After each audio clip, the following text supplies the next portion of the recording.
In many of the systems associated with the operation of the aircraft and its engines, liquids and gases are used, the pressures of which must be measured and indicated. The gauges and indicating systems fall into two categories: direct reading and remote indicating. A remote indicating system uses a remotely positioned sensing element, which is connected to the pressure source. The sensing element translates the actual pressure reading into an electrical signal. The sensing element then sends the signal via electrical wiring from its remote position to an instrument in the cockpit. A direct reading pressure instrument is physically connected to the source of the pressure that it's sensing. For instance, a direct reading engine oil pressure gauge will be connected via an oil pressure pipeline directly to the engine, to the point where the oil pressure is to be measured. Colored arcs of green, amber, or red are used to indicate the range and limits of the pressure system.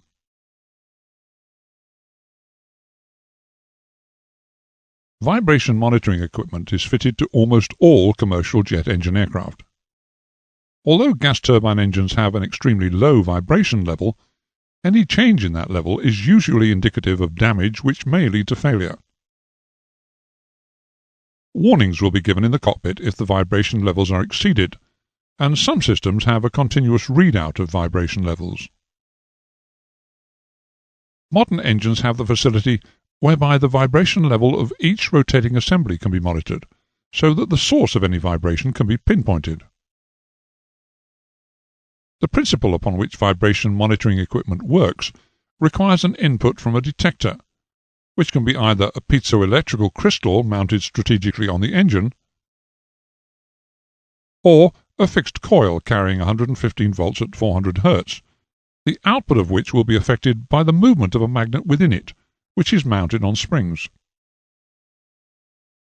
In either case, the frequency of the incoming vibrations will be amplified, and then filtered so that only those frequencies that are indicative of damage occurring to the engine will affect the output.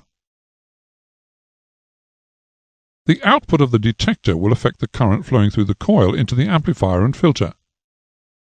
The filter will erase any output which is normal to the engine, but allow through to the amplifier any frequency that's considered to be harmful to the engine. The result of this amplification is sent to the instrument via the rectifier and warning circuit. The needle will show the appropriate deflection for the amount of vibration being suffered by the engine at that time. If the level of vibration exceeds a predetermined amount, a warning light on the instrument illuminates. Vibration is measured and displayed in relative amplitude. There are two methods of indicating the quantity of fuel carried in an aircraft. Either the volume, for example gallons, or the mass, kilograms or pounds, are measured. Because the mass of the fuel on board is of more interest to the pilot of a large aircraft than is the volume of the fuel on board, measurement of the volume of fuel is now only used on light aircraft. The simplest form of volume indication is a float system. Early aircraft used a float which sat on the surface of the fuel in the tank. Attached to the float was a piece of wire that protruded out of the top of the fuel tank. As the fuel level reduced, so the wire disappeared from view. A later system used the float to reposition a wiper on a variable resistor. This varied the current flowing to an indicator which had a pointer that moved over a scale calibrated in volume. The system was powered by direct current. The disadvantage of the float system is that the indication is not linear, and there is no provision for making adjustments for system accuracy. The gauge is set to be accurate at the low and empty positions. The system is also subject to errors caused by temperature changes, aircraft attitude changes, and aircraft acceleration. In its basic form, a capacitance system, which is much more accurate than the float system, consists of a tank unit, which is effectively a variable capacitor, located in the fuel tank, together with an amplifier and an indicator. A tank unit consists of two concentric aluminium alloyed tubes, which are held apart by pairs of insulating pins. The coaxial electrical connections are insulated and the unit is insulated from the tank. The principle of operation of the capacitance system is based on the use of fuel and air as the dielectric between parallel plate capacitors, which have a fixed area and a fixed distance between them. The only variable in the system is then the ratio of the dielectrics used, which are fuel and air. That ratio is determined by the quantity of fuel in the tank. Incorporated in the system are reference units, which reduce indication errors that would occur if the dielectric constant of the fuel changes from its normal value, which is about twice that of air, and directly proportional to its density. Reference units are located on the lower end of a tank unit, and are always totally submerged in the unusable fuel that remains in the tank. The circuit is compensated for changes in temperature, and will indicate the mass of the fuel in the tanks.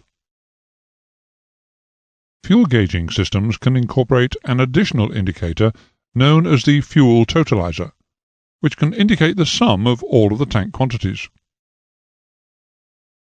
In the event of a gauge failure, the fuel gauging system will fail safe and drive the needle of the failed indicator slowly to the 0 position. A test circuit is incorporated, which will simulate gauge failure. Place your cursor over the test button to activate the test. When the test switch is released, the pointer should return to its original position.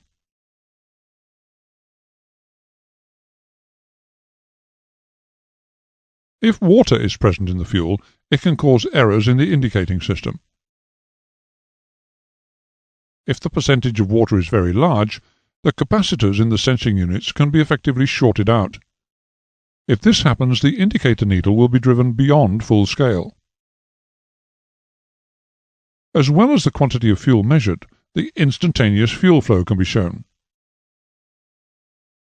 To obtain the indication of total fuel used, the instantaneous fuel flow must be integrated.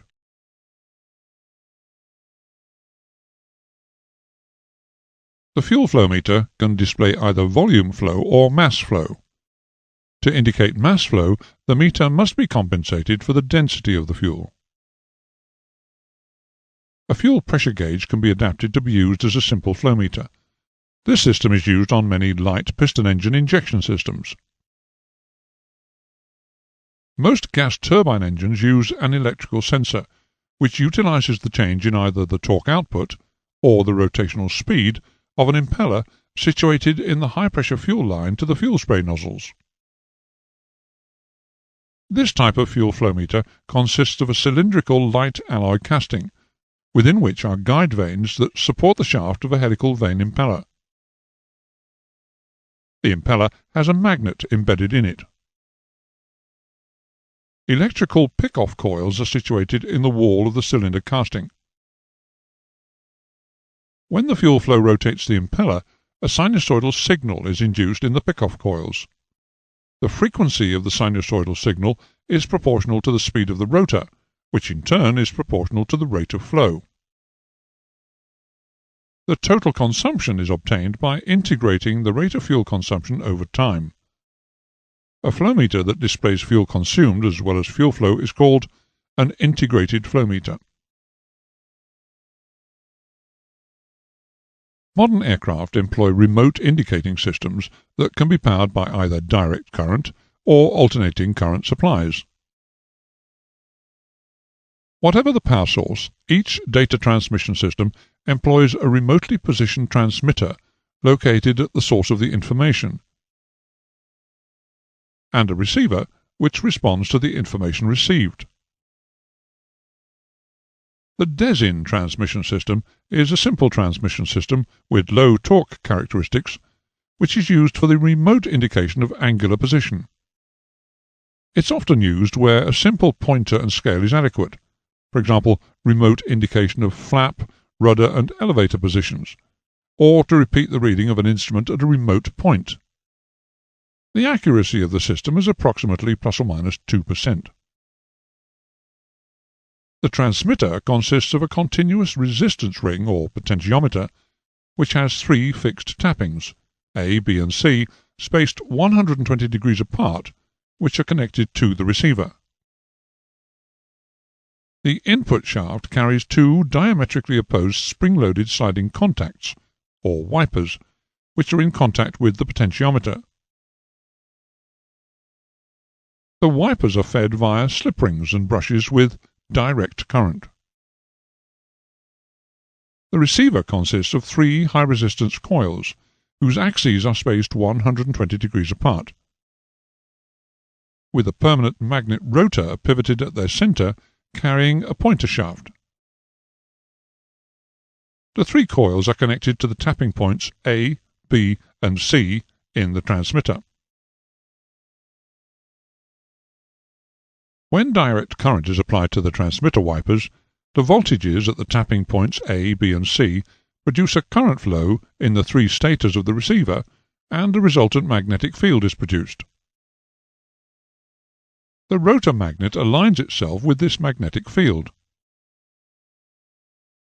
The magnitude and polarity of each tapping point voltage varies according to the position of the wipers, and thus, if the input shaft is rotated, the change of voltages at A, B and C produces a variation in the current flowing in the stator coils, and rotation of the resultant magnetic field in sympathy with the rotation of the input shaft. The rotor magnet remains aligned with this field at all times, and so rotates in synchronism with the input shaft. Here the voltage distribution around the potentiometer is such that point A is at plus 24 volts, while points B and C are both at plus 8 volts. Because the voltage at A differs from that at B and C by the same amount, current flows from A through coil A in the receiver, then divides equally at the star point, with half the total current flowing through coil B and half through coil C back to the transmitter. The resultant magnetic field in the receiver, with which the rotor magnet aligns itself, is compounded from the vectors representing the individual fields. If the input shaft is rotated through 120 degrees in a clockwise direction, as shown here, the voltage distribution around the potentiometer is such that the current flows from B through coil B in the receiver, then divides equally to flow through coils A and C back to the transmitter. The vectors show that the resultant magnetic field also rotates through 120 degrees clockwise, and the rotor shaft aligns itself along this new axis.